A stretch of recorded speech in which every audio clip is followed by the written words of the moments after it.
Mari kita mulai. Selamat malam semuanya, apa kabar? Luar biasa. Abhidhamma? Abhidhamma?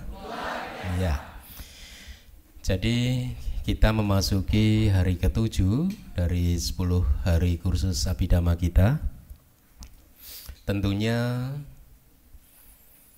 ini adalah suatu pencapaian buat Anda semua bahwa pada sampai saat ini hari ke-7 Anda masih mempunyai semangat untuk mendengarkan Abhidhamma, uraian Abhidhamma. Baik, jadi mari kita mulai kelas kita pada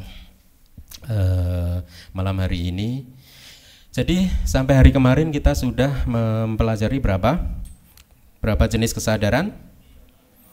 54. Ke-54 kesadaran tersebut disebut sebagai kesadaran lingkup indrawi. Kenapa? Maksudnya apa? Artinya apa? Karena ke-54 jenis kesadaran tersebut sering-seringnya muncul atau berkeliaran dengan istilah di dalam buku Anda di alam lingkup indrawi. Bukan berarti kesadaran tersebut tidak pernah muncul di alam lain. Mereka muncul tetapi seringnya muncul di alam lingkup indrawi. Jadi artinya apa? Di dalam kehidupan Anda sehari-hari seringkali kesadaran yang muncul adalah ke-54 jenis kesadaran itu. Tidak hanya sebenarnya buat kita ya, bukan 54 karena yang fungsional tentunya kita tidak pernah mengalami kan. Kesadaran indah yang fungsional yang 8 jumlahnya kita tidak pernah mengalami. Kemudian kesadaran yang hasitu pada cita, yakni kesadaran senyuman untuk arahat juga kita tidak pernah mengalaminya, tetapi yang lain kita sering mengalami.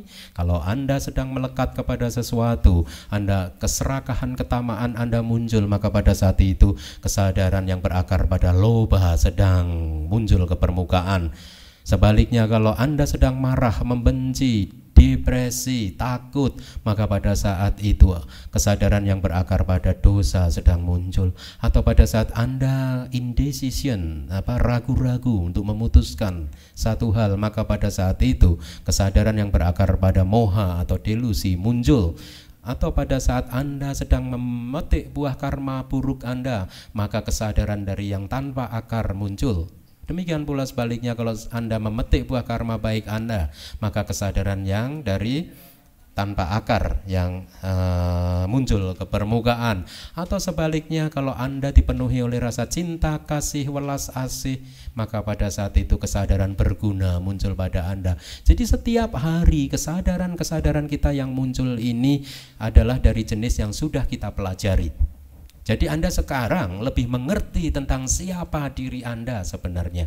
Bagaimana Anda sebenarnya, betul? Karena Anda sekarang makin paham tentang kondisi-kondisi pikiran Anda, kondisi-kondisi batin Anda. Pemahaman ini sangat penting pada saat Anda bermeditasi, ya.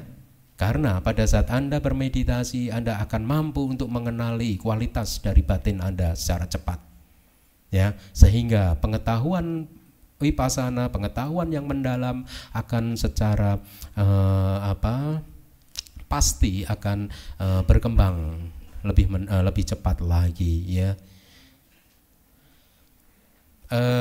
Ya seperti pada awal yang saya sampaikan bahwa mempelajari Abhidhamma itu pada hakikatnya adalah mempelajari diri kita sendiri. Nah sekarang Anda sudah merasakan ya. Jadi kita sudah makin mengenal tentang diri kita sendiri, kualitas-kualitas diri kita. Ya, nah kesadaran yang akan kita pelajari malam hari ini disebut kesadaran lingkup materi halus. Ada 15 jumlahnya. Ya, kesadaran lingkup materi halus atau di bagian yang ini dibagi juga menjadi 3 kelompok ya. 3 kelompok. Yang pertama adalah kesadaran lingkup materi halus dari jenis yang berguna, kemudian yang berikutnya adalah resultannya, kemudian yang ketiga adalah fungsional ya. Dengan pengertian yang sama, kesadaran resultan adalah kesadaran yang muncul pada saat buah dari karma itu atau karma-karma kita berbuah. Kesadaran fungsional adalah kesadaran yang muncul pada batin seorang arahat. Nah, Kesadaran lingkup materi halus artinya adalah satu jenis kesadaran yang biasanya muncul di alam Brahma materi halus. Ya, kita membedakan alam Brahma menjadi dua, alam Brahma materi halus dan alam Brahma non materi.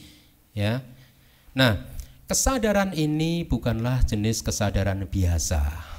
Kita bisa katakan kesadaran lingkup materi halus adalah kesadaran yang lebih tinggi. Buat mereka yang tidak pernah mencapai jhana, maka jenis kesadaran ini belum pernah muncul. Kesadaran lingkup materi halus bisa juga dikatakan sebagai kesadaran jhana. Nah, Anda kan suka kan mendengar jhana. Tahu nggak jhana? Jhana. Jadi pada saat Anda bermeditasi pengembangan ketenangan gitu ya, pada saat batin Anda bisa terpusat kepada satu objek ya, pada saat itu ada kebahagiaan yang luar biasa, kebahagiaan spiritual, kebahagiaan yang tidak tergantung kepada objek-objek indrawi.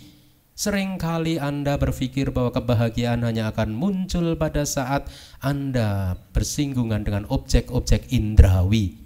Tetapi saya katakan, kebahagiaan di dalam jhana jauh lebih superior daripada kebahagiaan-kebahagiaan indrawi.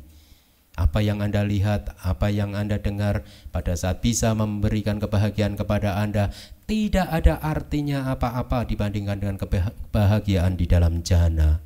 Di dalam buku Anda disebutkan istilahnya sebagai niramisa sukha, ya. Kebahagiaan yang sifatnya bukan duniawi, sudah tidak tergantung kepada indera-indera kita. Ya, sangat luar biasa. Kebahagiaan ini sungguh-sungguh luar biasa. Nah, jadi buat mereka yang tidak pernah bermeditasi dan belum pernah mencapai jhana, kesadaran lingkup materi halus yang akan kita pelajari malam hari ini tidak pernah muncul, ya. Kata jhana ya, kadang di dalam bahasa Sanskritnya disebut dhyana.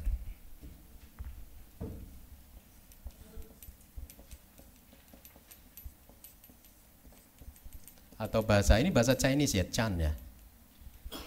Atau Zen ya. Jadi kata-kata tersebut merujuk pada satu pengertian yang sama. Nah, kesadaran lingkup materi halus adalah kesadaran yang sering-seringnya muncul atau berkeliaran di alam Brahma lingkup materi halus. Kita mengenal ada berapa alam? Oh, tidak jelas ya, maaf tulisannya. Ya, ada 31 alam eksistensi. Nah, dari 31 alam eksistensi, alam kehidupan atau alam semesta ya, Anda harus pahami bahwa alam semesta kita ini bukan satu-satunya alam semesta. Bukan satu-satunya sistem dunia di mana semua makhluk hidup di dalamnya. Di dalam ajaran Buddha, kita mengenal ada ratusan ribu sistem dunia. Kita ini hanyalah salah satunya. Ya, jadi masih banyak satu sistem dunia lagi di luar sistem tata surya kita, galaksi kita. Di luar sana juga ada kehidupan. Ya.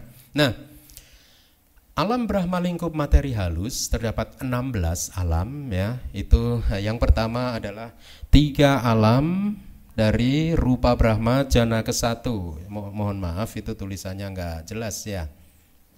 Ketumpuk gitu. Kemudian yang kedua adalah 3 alam rupa Brahma dari jana kedua. Kemudian yang ketiga adalah 3 alam rupa Brahma ya, atau materi halus, Brahma materi halus dari jana yang ketiga. Kemudian ada 7 alam dari jana yang keempat. 3 tambah 3 tambah 3 tambah 7 berapa anak-anak? 16 ya. 16 alam lingkup materi halus ya. Tetapi 1 dari 16 alam lingkup materi halus itu disebut sebagai alam tanpa batin, makhluk tanpa batin. Ya, seperti yang saya katakan kemarin, ada 1 alam dari makhluk tanpa batin. Jadi semua makhluk yang terlahir di sana tidak mempunyai batin. Ya, sehingga kesadaran lingkup materi halus ya beroperasi hanya di 15 alam lingkup materi halus, bukan 16 ya. 15. Tadi saya katakan alam lingkup materi halus ada 16. Tetapi karena kita sekarang berbicara tentang kesadaran, maka semua jenis kesadaran tidak ditemukan di alam makhluk tanpa batin. Semata-mata karena di alam tersebut tidak ada batin sama sekali, ya. Nah, jadi kesadaran-kesadaran dari lingkup materi halus beroperasi di alam tersebut.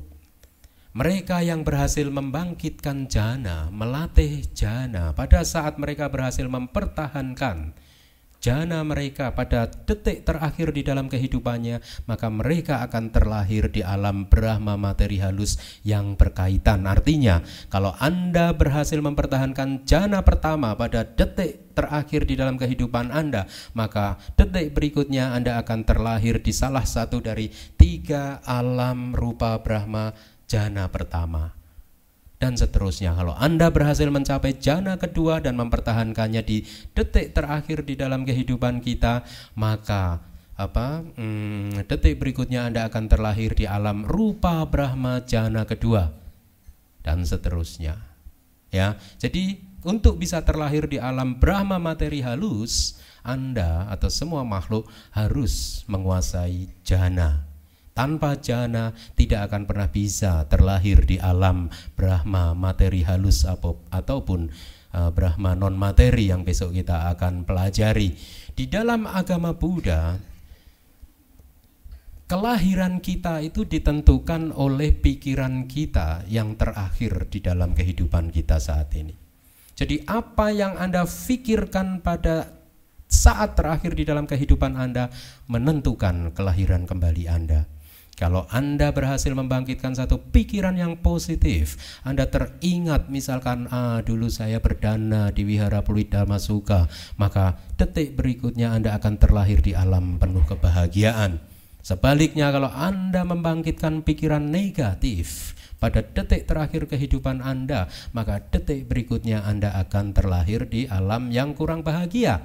Jadi kehidupan kita masa depan itu bisa dilihat di dalam kondisi batin kita pada detik terakhir pada kehidupan kita. Ya, apa yang kita pikirkan pada saat itu, apa yang muncul di dalam pikiran dan batin kita pada saat itu akan menentukan kelahiran kembali. Ya. Nanti kalau kita adakan kursus yang kedua tentang hukum karma, saya akan uraikan ini lebih agak detail. Sangat menarik karena kemarin kita baru saja selesai di Ekayana. Jadi kita urai karma menjadi 16 bagian, kita jelaskan masing-masing bagiannya, ya. Bahkan ada satu karma yang disebut sebagai karma yang dilakukan menjelang kematian, gitu. Jadi hanya mungkin sekian detik sebelum kematian gitu, ada satu tindakan atau karma yang kita ciptakan. Nah, tindakan atau karma itu berhasil masuk ke pikiran kita di detik terakhir di dalam kehidupan kita, maka itu akan menentukan kelahiran kita kembali. Ya, jadi kuncinya adalah apa yang ada di dalam batin kita di detik terakhir, ya, itu yang akan menentukan kehidupan kembali. Oleh karena itu di dalam kalangan Buddhis, biasanya kalau Anda menunggui orang-orang yang sakit keras di rumah sakit gitu ya, Anda biasanya yang kita lakukan ya, diingatkan saja pasien-pasien tersebut kepada hal-hal yang sudah dia lakukan atau kebaikan-kebaikan yang sudah dia lakukan gitu kan. Ingat nggak dulu waktu tahun 2000-an gitu, kita sama-sama ke Wihara Dharma Sukha, tahu nggak kita waktu itu dengerin ceramah sama-sama, misalkan begitu. Jadi dibangkitkan memori-memori positifnya. Supaya apa? Dengan harapan dia bisa memperpanjang memori positif ini, sehingga akan bisa mampu terus muncul atau bersama dia sampai detik terakhir di dalam kehidupannya. Tetapi kadang-kadang karena kekurang pengetahuan para umat, begitu mereka datang ke rumah sakit, ya, pertanyaan pertama yang diajukan, apa yang kamu rasakan hari ini? Bagaimana kabarnya? Udah jelas kabarnya buruk, nggak usah ditanyakan. Masih lagi ditanyakan, aduh gitu, nggak usah, langsung aja kita Biasanya saya kalau ke rumah sakit begitu ketemu saya ajak ketawa.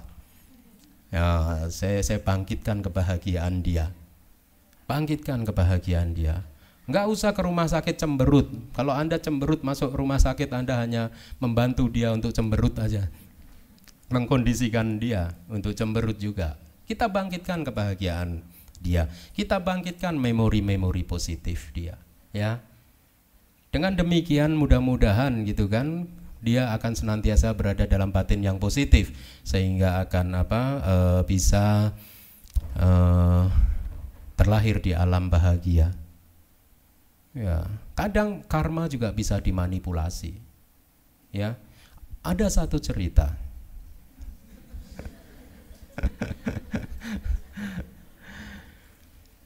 Jadi ini ada umat Buddhis nih. Umat Buddhis ini karena terlalu sibuk jaga toko, ya, dia ini nggak punya waktu untuk ke wihara.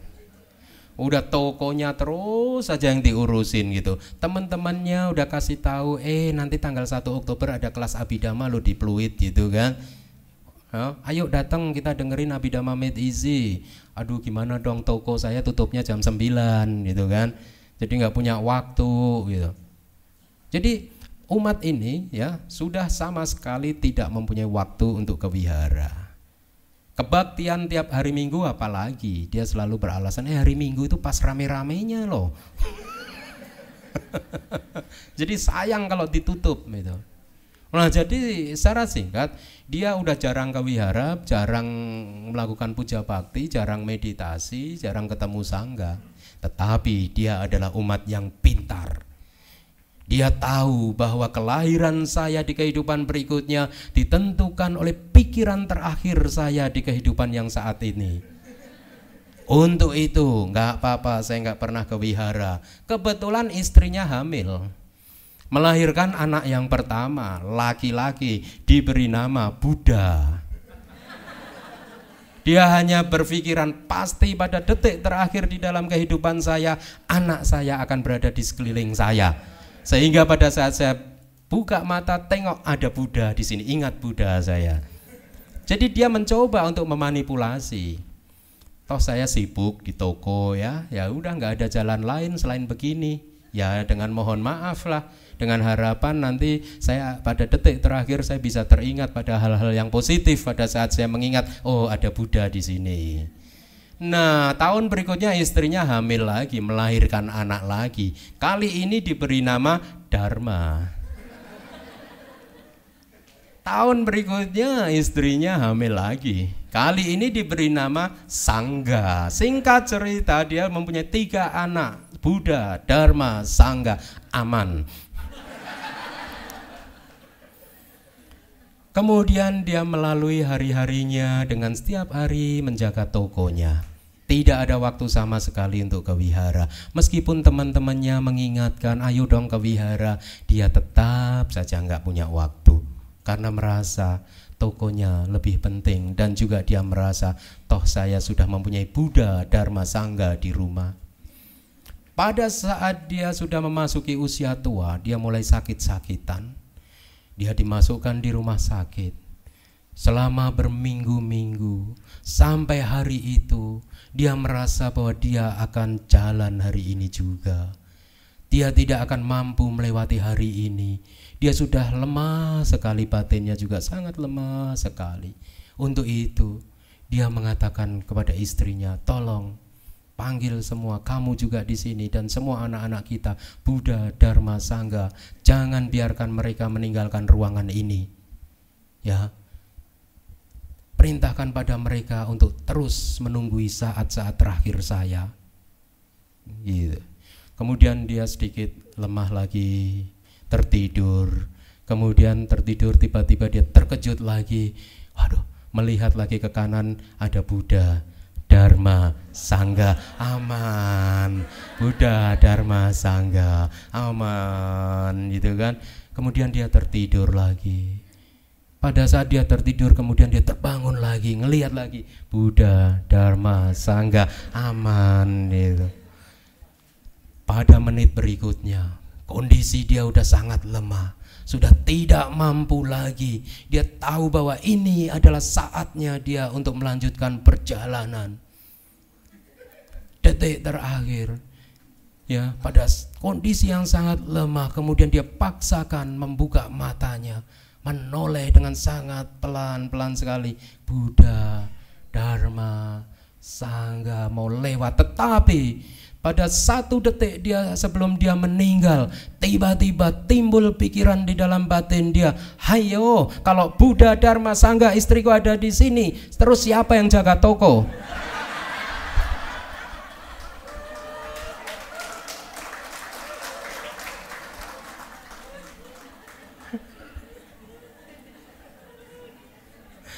Dan dia pun meninggal dengan pikiran yang demikian.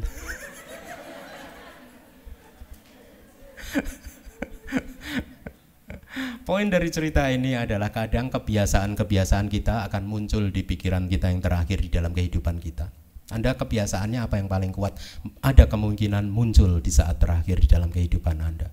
Kalau kebiasaan Anda yang paling kuat adalah jaga toko,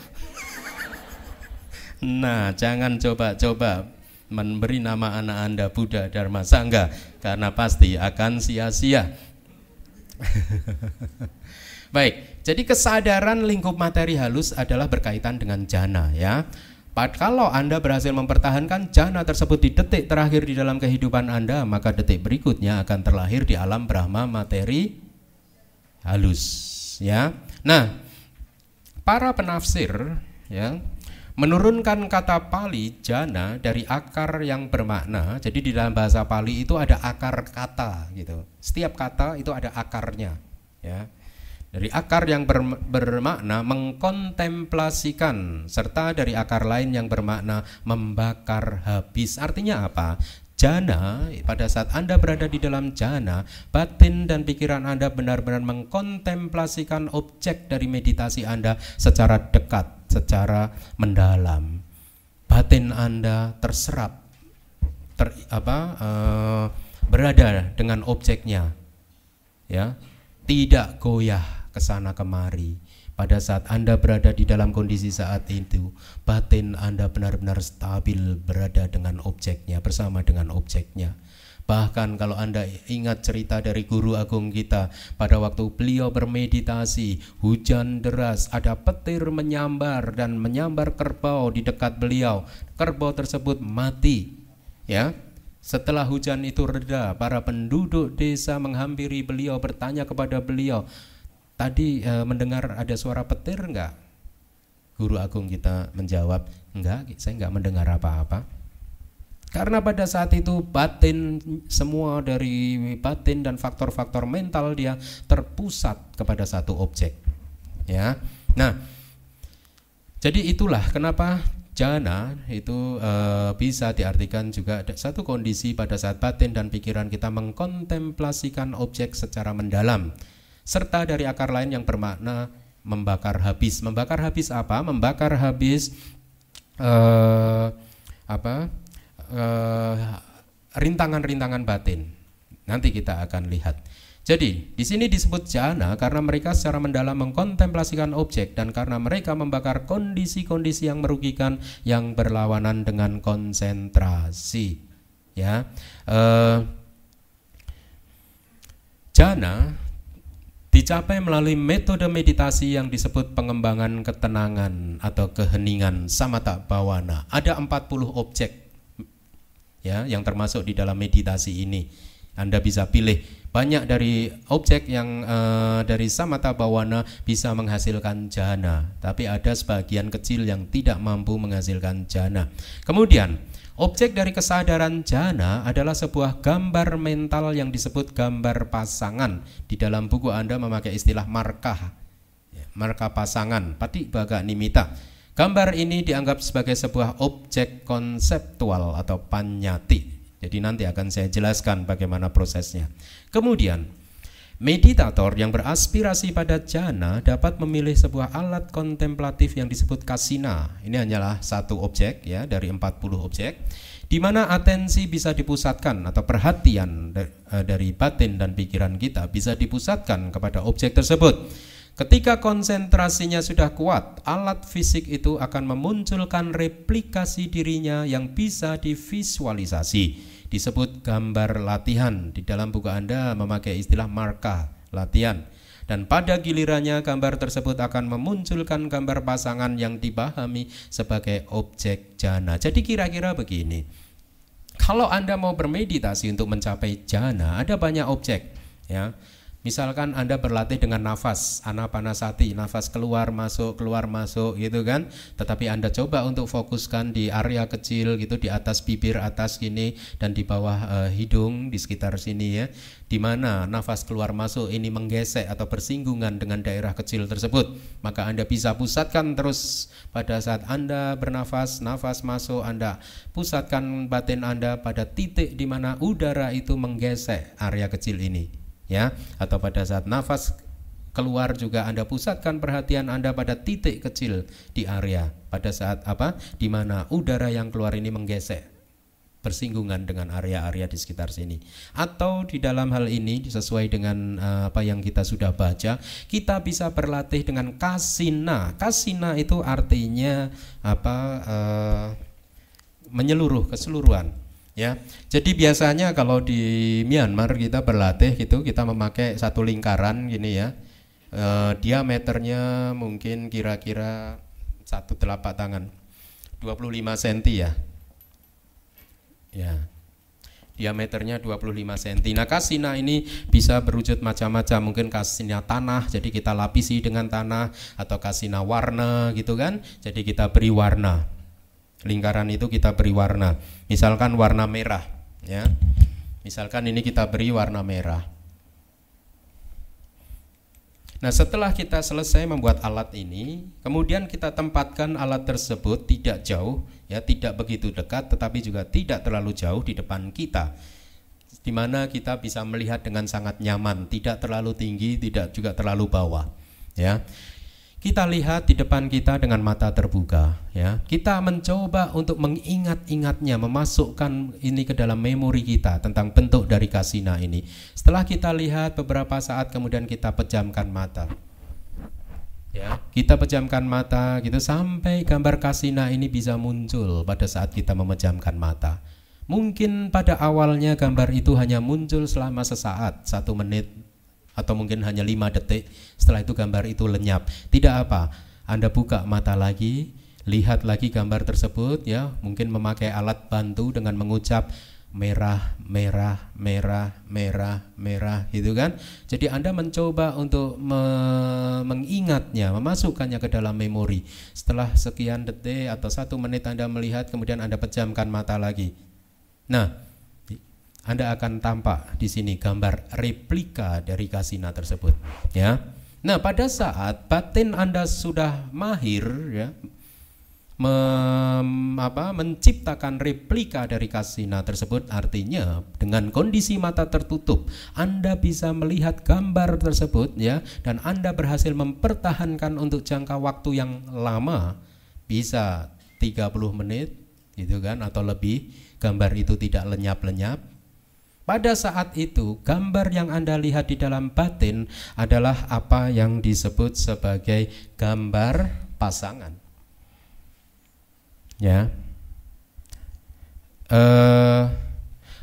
bukan gambar pasangan, gambar latihan yang bawah, ugaha nimita.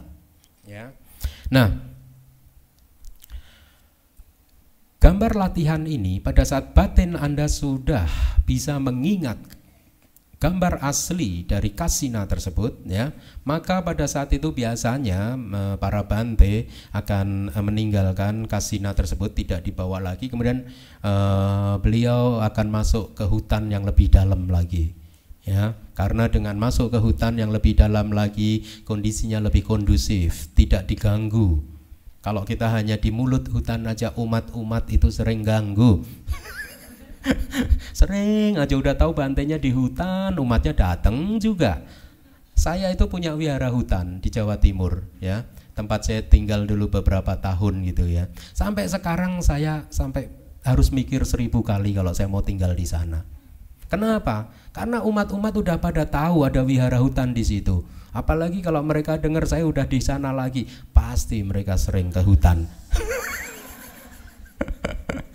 Nah, biasanya kalau mereka ke hutan gitu, kalau dulu gitu ya, sering-seringnya, Bante, besok nomor berapa Bante? Yang ditanyakan nomor aja. Ya, jadi saya juga mikir sih 2-3 kali gitu. Sebenarnya saya suka dengan hutan di Jawa Timur tersebut. Bangunannya juga masih ada meskipun mengalami kerusakan karena saya tinggal selama beberapa tahun ya. Sebenarnya suka tempatnya gitu. Ya, tapi ya begitu. Penduduk desa di desa terdekat juga udah pada kenal saya. Jadi kalau mereka tahu saya di dalam, ya udah itu, wah udah pada masuk gangguin terus. Jadi tujuan saya untuk menyepi tidak terlaksana. Nah, pada saat gambar itu sudah bisa ya muncul di dalam batin Anda dengan mata terpejam, kemudian Anda bisa mempertahankan untuk jangka waktu yang lama, sehingga akhirnya Anda melatih gambar tersebut, mempertahankan gambar tersebut untuk jangka waktu yang selama-lamanya. Ya, pada saat gambar itu masih merupakan gambar latihan ya. Pada saat latihan Anda belum begitu maju, Anda sudah mampu mempertahankan gambar tersebut katakanlah selama 30 menit.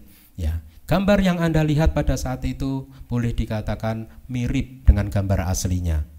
Jadi kalau di gambar aslinya ada bekas-bekas tangan, sidik jari gitu ya, nanti pada saat Anda tutup mata, sidik jari itu juga kelihatan.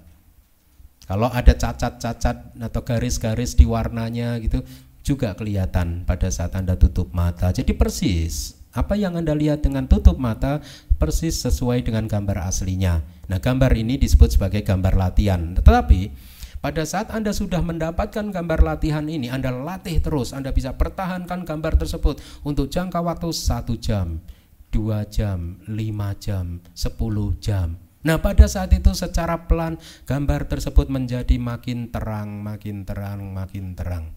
Ya, cacat-cacat seperti sidik jari atau garis-garis apapun gitu sudah tidak kelihatan lagi. Jadi gambarnya menjadi gambar yang cemerlang, ya, cemerlang seperti kristal. Pada saat itu dikatakan ya, Anda sudah berada di dalam jana. Jangankan 10 jam, 7 hari tidak bergerak pun mungkin dilakukan untuk berada di dalam jana tersebut. Ya, jadi kira-kira begitu proses untuk mencapai jana itu begitu. Pada saat batin Anda sudah terpusat kepada objek meditasi Anda, maka pada saat itu semua rintangan batin lenyap. Rintangan batin itu hasrat indrawi ya. Mata Anda sudah tidak menginginkan objek-objeknya, telinganya juga sudah terkendali, semuanya terkendali. Sudah tidak ada lagi pada saat itu kehendak jahat, keinginan jahat, kemarahan, kebencian, tidak ada lagi. Sungguh kualitas batin yang luar biasa sekali. Pada saat batin ini termurnikan, sudah tidak ada nafsu apapun, tidak ada kemarahan, tidak ada kebodohan batin. Ini adalah batin yang sangat luar biasa. Ya, batin tersebut menjadi sangat bertenaga, ya, bisa dipakai untuk melihat fenomena-fenomena alam sebagaimana adanya. Apa yang Anda lihat dan Anda dengar, Anda alami setiap harinya ini bukanlah merupakan fenomena yang apa adanya. Belum. Ya, hanya melalui konsentrasi yang benar sama samadhi, maka Anda akan mampu melihat fenomena alam sebagaimana adanya. Nah, berikutnya mari kita baca jenis dari kesadaran berguna lingkup materi halus. Ada 5. Kita baca. Kesadaran berguna,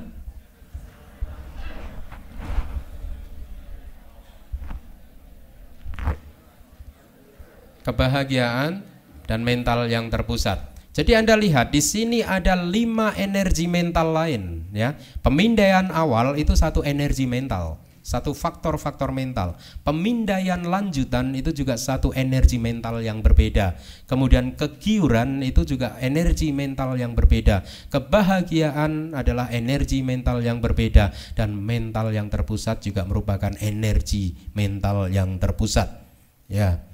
Beberapa hari ini saya mendengarkan cerita tentang alat seperti yang ditanyakan kemarin, tentang alat untuk mengukur gelombang otak ya, alfa, beta atau theta atau apapun gitu ya. Saya diberi cerita bahwa di dalam satu saat gitu ya, gelombang-gelombang ini bisa muncul bersamaan. Ya. Gelombang alfa, beta, kemudian apa lagi? Theta, dan satu lagi apa? Nah, ini bisa muncul bersamaan. Nah, saya hanya berpikir di alat tersebut hanya membedakan gelombang menjadi 4. Ya, tetapi di dalam abhidhamma gelombang pikiran kita, energi-energi mental kita itu ada 1 kesadaran dan 52 energi mental yang lain. Itu semuanya energi mental. Itu. Saya hanya membayangkan kalau pada satu saat nanti ada alat yang lebih canggih lagi dari yang demikian ini ya, bisa mendeteksi ke 52 energi mental ini, maka akan sangat luar biasa. Ya. 52 energi mental ini bukannya tidak bisa dideteksi, bisa kalau Anda mencapai sama samadhi. Kalau konsentrasi Anda sudah kuat, Anda bisa melihat ke 52 energi mental ini, faktor-faktor mental ini. Ya. Mereka adalah energi yang berbeda. Ya, sangat menarik.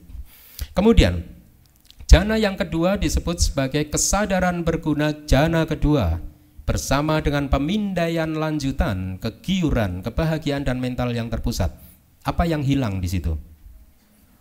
Pemindaian awal, energi pemindaian awal hilang. Jadi artinya kalau Anda ingin mencapai jana yang lebih tinggi, energi mental yang paling kasar harus dihaluskan, harus dihilangkan. Pemindaian awal ini merupakan energi mental dari kelimanya adalah yang paling kasar, maka harus dihilangkan. Kemudian kalau Anda ingin mencapai jana yang ketiga, dari keempat energi mental tersebut, faktor-faktor mental tersebut, yang paling kasar adalah pemindaian lanjutan, maka pemindaian lanjutan harus dihilangkan. Oleh karena itu, nama kesadarannya Anda baca kesadaran berguna jana ketiga bersama dengan kegiuran, kebahagiaan dan mental yang terpusat. Jadi Anda lihat pemindaian lanjutannya di drop, dihilangkan. Ya. Ini semata-mata sebenarnya bukannya dihilangkan itu Anda memunculkan satu usaha untuk menghilangkan energi mental yang paling kasar, tapi semata-mata Anda hanya mencoba untuk memperkuat konsentrasi Anda kepada objek dari meditasi Anda. Pada saat konsentrasi Anda sudah semakin kuat, maka secara otomatis energi yang paling kasar akan hilang dari batin Anda. Ya. Kemudian jana yang keempat disebut sebagai kesadaran berguna jana keempat bersama dengan kebahagiaan dan mental yang terpusat. Jadi Anda lihat energi mental atau faktor mental kegiuran drop. Betul? Yang ada hanya kebahagiaan dan mental yang terpusat. Kemudian jana yang kelima adalah kesadaran berguna jana kelima bersama dengan equanimitas dan mental yang terpusat. Kali ini jenis perasaannya sudah bukan kebahagiaan lagi tetapi ketenang seimbangan. Batin yang sudah tidak tergoyahkan lagi kepada permainan dari dua kutub, suka tidak suka, berbahagia tidak berbahagia. Jadi batin pada jana kelima ini sangat tenang, stabil, berada di tengah, sudah tidak condong ke kanan ataupun ke kiri. Nah, ini adalah nama-nama dari kesadaran jana 1, 2 sampai 5 ya. Seperti biasa, kesadaran berguna itu adalah artinya adalah jenis kesadaran yang biasanya muncul di manusia yang belum tercerahkan, ataupun kesadaran yang muncul di makhluk suci tetapi yang masih harus berlatih lagi. Siapa mereka? Sotapanna, Sakadagami, Anagami, ya, pengarung arus yang kembali sekali lagi dan yang tidak kembali lagi. Mereka adalah orang suci tetapi masih harus berlatih lagi untuk mencapai tingkat kesucian arahat, ya. Jadi kesadaran berguna muncul pada batin para makhluk tersebut. Kemudian di bagian tengah, di kelompok yang kedua disebut sebagai kesadaran resultan. Jadi semata-mata kesadaran resultan adalah kesadaran hasil dari kesadaran berguna ini. Ya, kalau Anda bisa mencapai jana pertama, maka pada saat Anda terlahir di alam Brahma, kesadaran resultan jana yang pertama akan menjadi kesadaran yang kesadaran tumimba lahir yang membuat Anda terlahir di alam Brahma. Jadi dari 15 jenis kesadaran dibagi menjadi 3 kelompok, namanya sama. Ya, yang berbeda hanya kalau yang kelompok pertama adalah kesadaran berguna, yang kedua resultan, yang ketiga fungsional. Fungsional adalah jenis kesadaran yang muncul di batin para arahat. Kalau kita berbicara tentang arahat, tentunya Buddha dan Paceka Buddha termasuk juga, karena Buddha juga disebut sebagai seorang arahat, Paceka Buddha juga disebut sebagai seorang arahat. Paceka Buddha itu Buddha diam, ya kan? Mereka mencapai tingkat kesucian pada saat tidak ada ajaran Buddha, dan mereka karena karmanya tidak cukup kuat, mereka tidak mampu membabarkan dharma.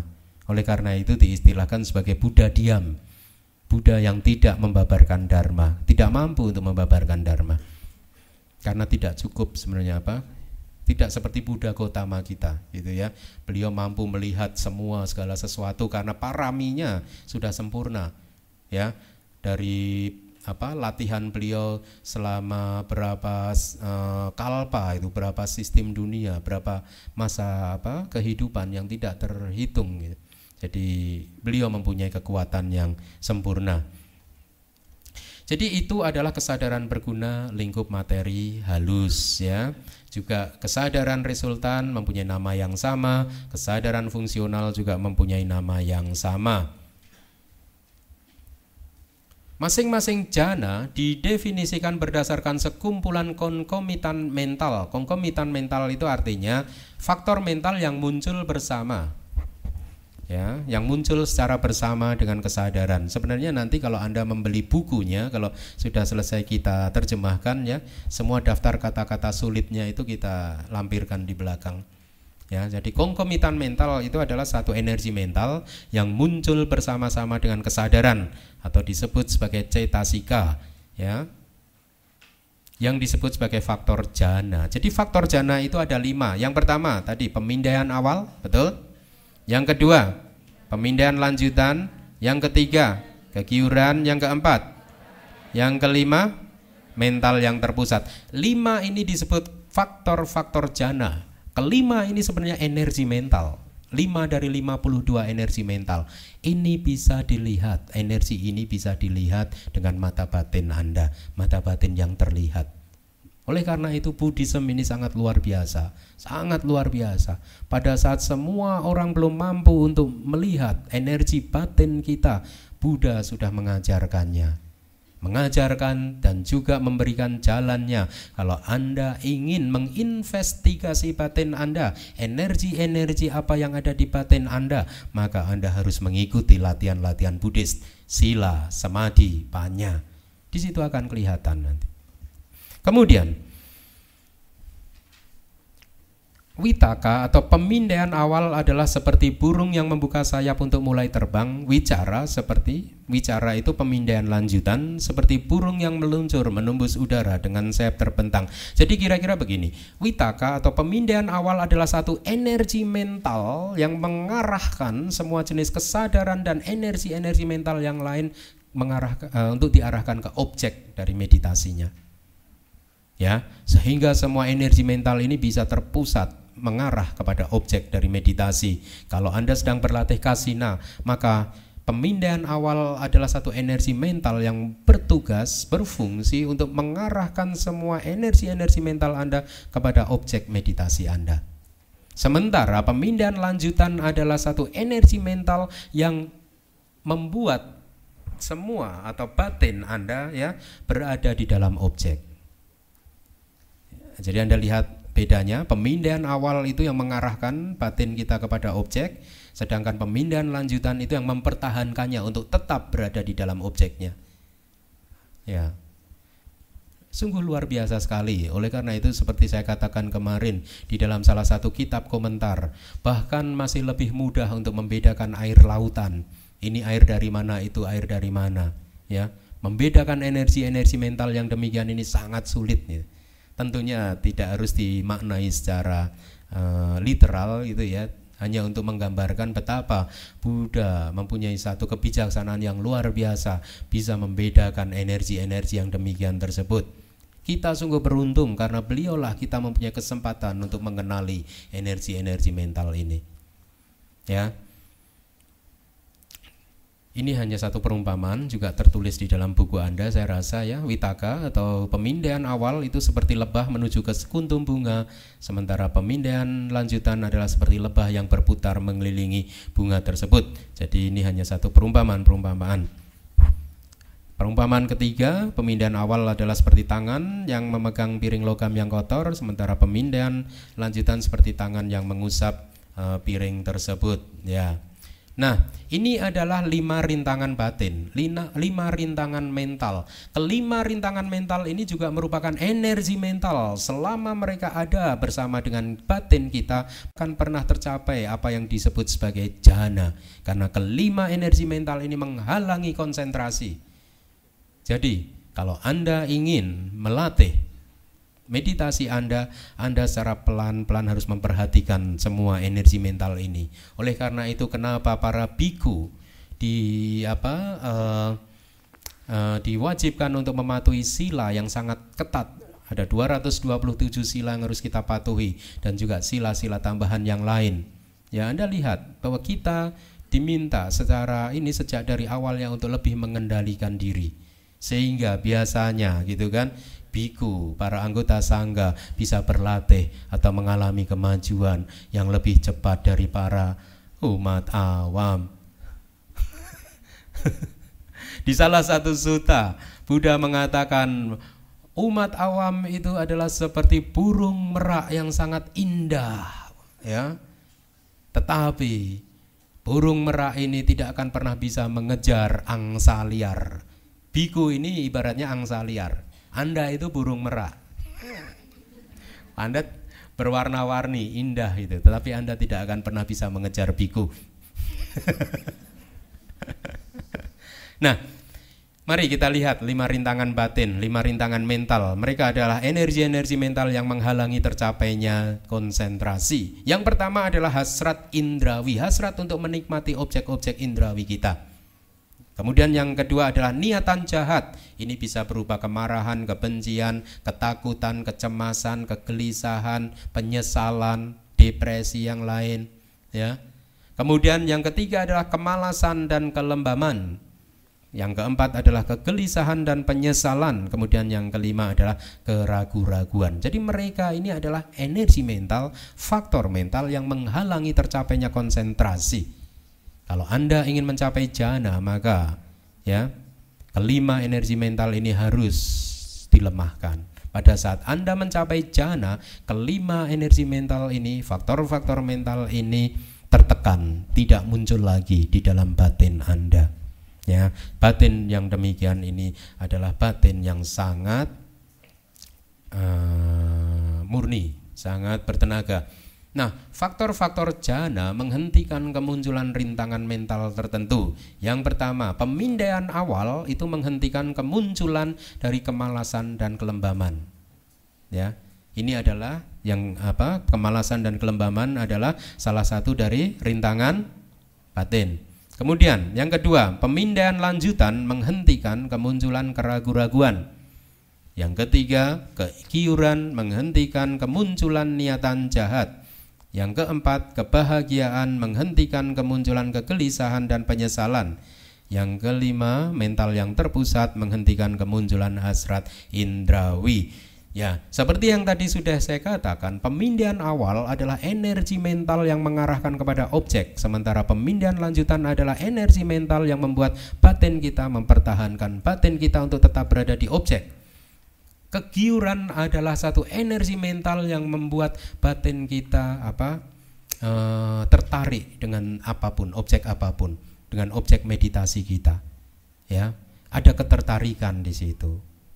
Fungsinya adalah untuk menyegarkan batin dan jasmani kita. Pada saat kegiuran ini muncul, Anda benar-benar berada di dalam satu kualitas batin yang ya, batin Anda menjadi sangat jasmani Anda menjadi sangat sejuk gitu ya, nyaman, ringan gitu ya.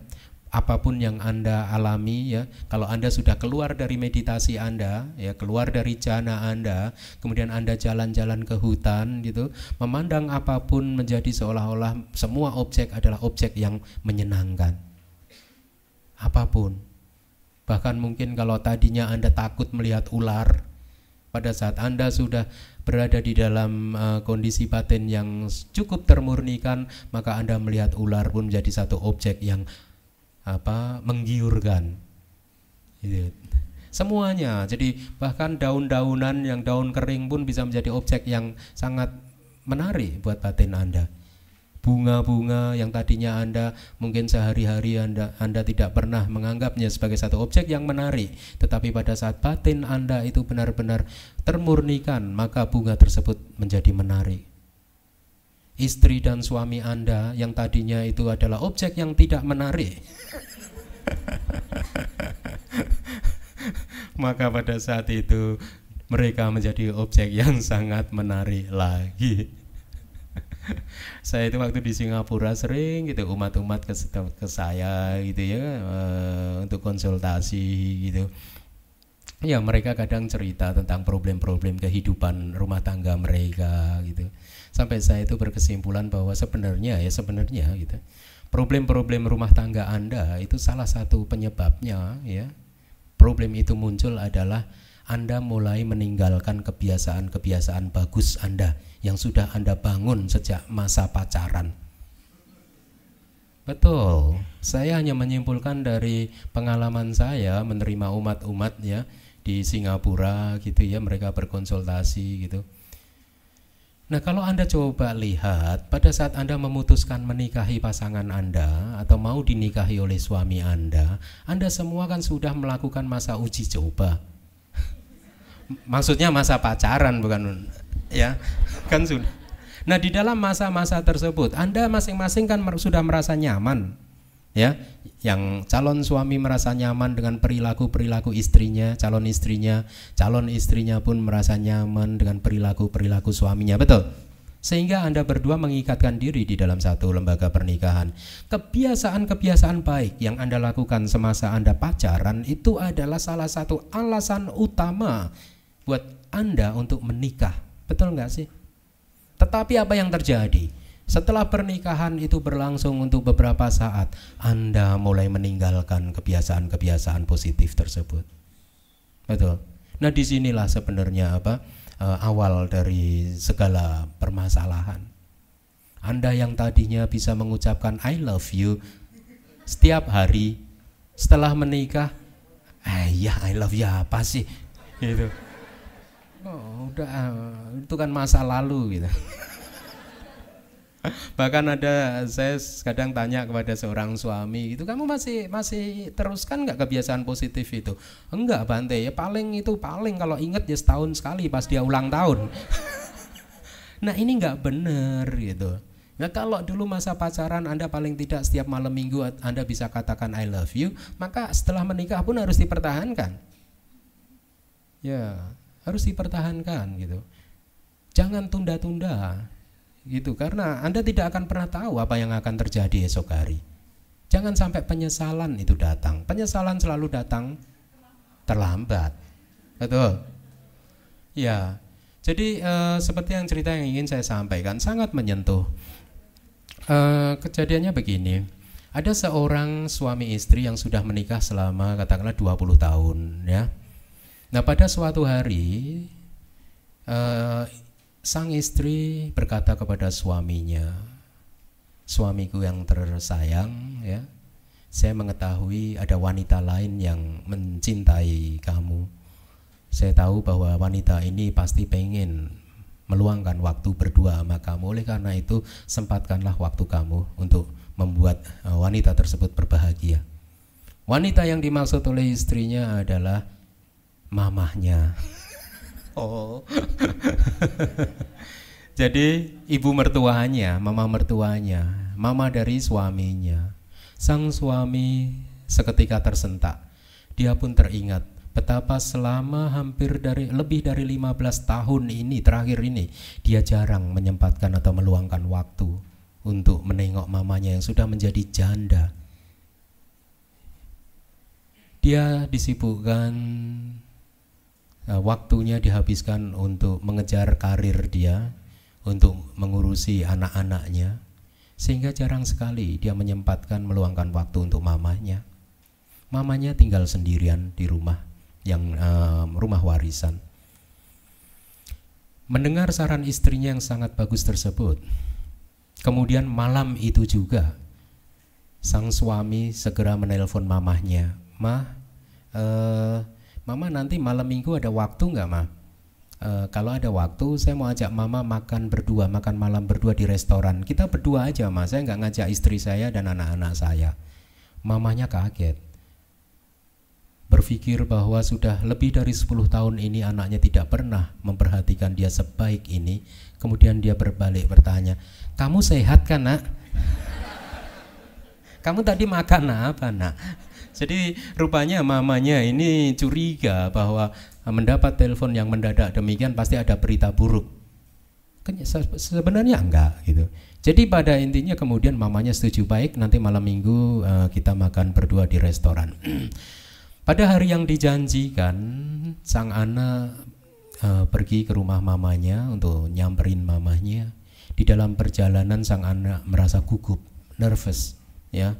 Karena merasa juga sudah lebih dari 10 tahun terakhir dia tidak pernah memberikan satu perhatian yang selayaknya untuk mamanya. Maka dalam perjalanan jantungnya berdegup kencang. Pada saat dia sudah memarkir mobilnya di halaman rumah mamanya, dia pun masih gugup. Dia juga melihat dari kejauhan mamanya juga sudah menunggu di depan pintu rumahnya. Dia melihat juga raut muka yang gugup terpancar dari wajah mamanya. Tetapi dia melihat mamanya malam hari itu sangat cantik sekali. Rambutnya diatur yang rapi itu. Kemudian dia juga memakai gaun perkawinan terakhir yang dia kenakan untuk menyambut atau merayakan ulang tahun perkawinan beliau, ya, yang terakhir sebelum papahnya meninggal.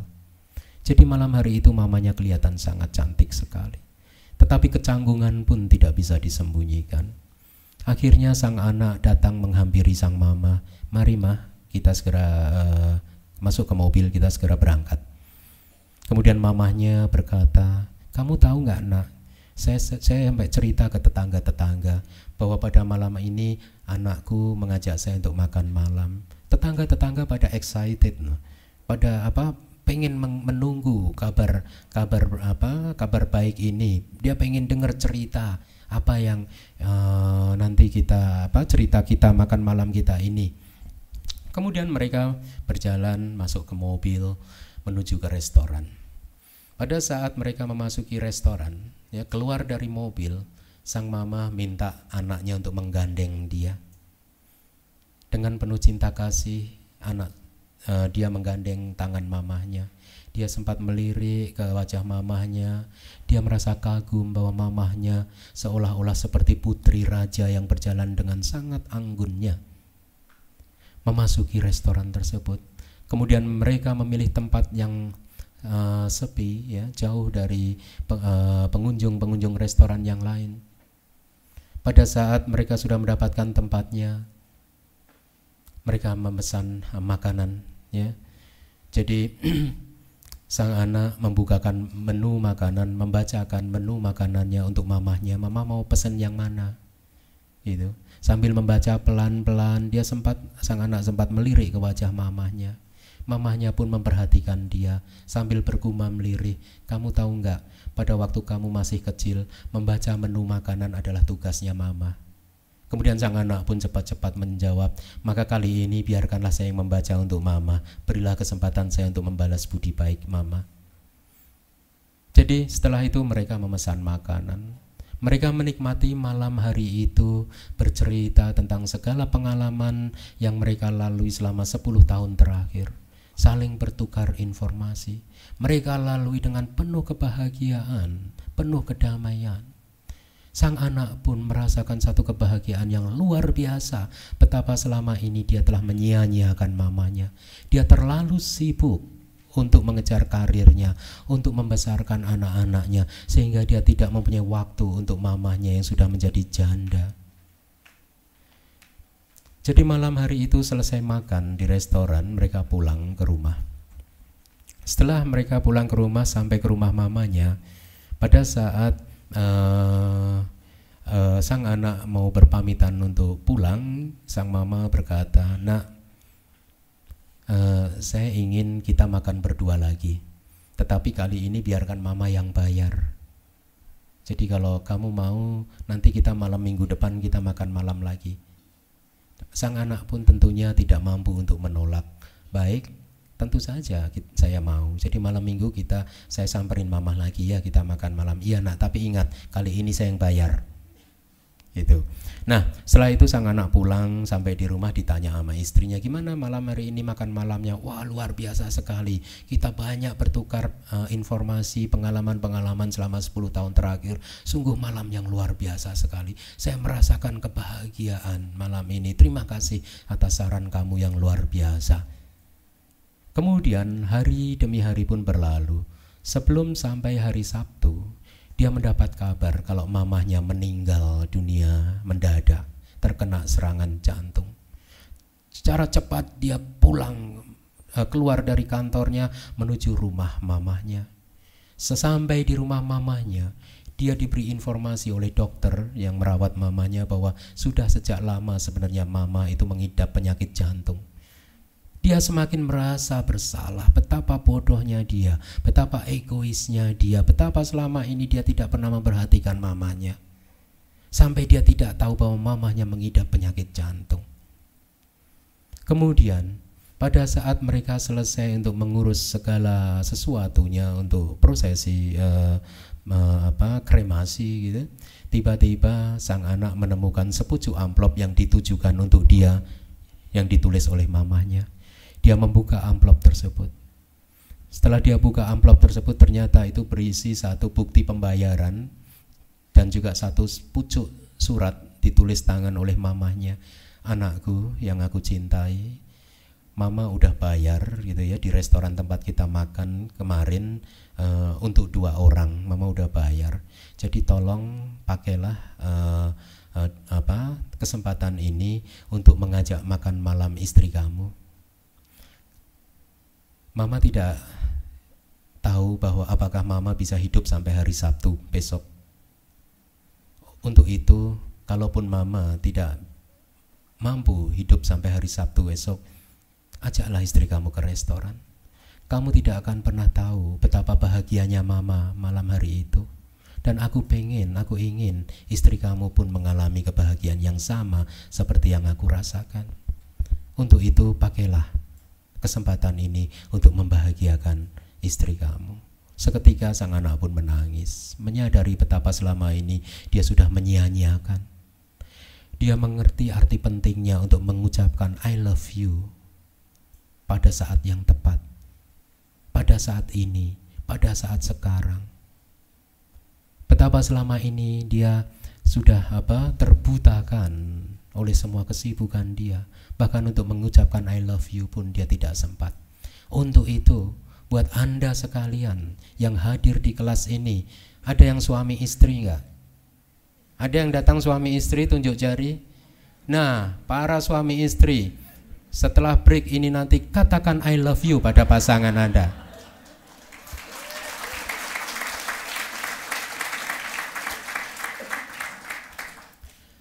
Katakan I love you saat ini juga. Please. Jangan tunda sampai besok, karena Anda tidak akan pernah tahu apa yang akan terjadi esok hari. Menunda perbuatan baik sampai esok hari adalah perwujudan dari ketidakbijaksanaan. Untuk itu, please sekarang.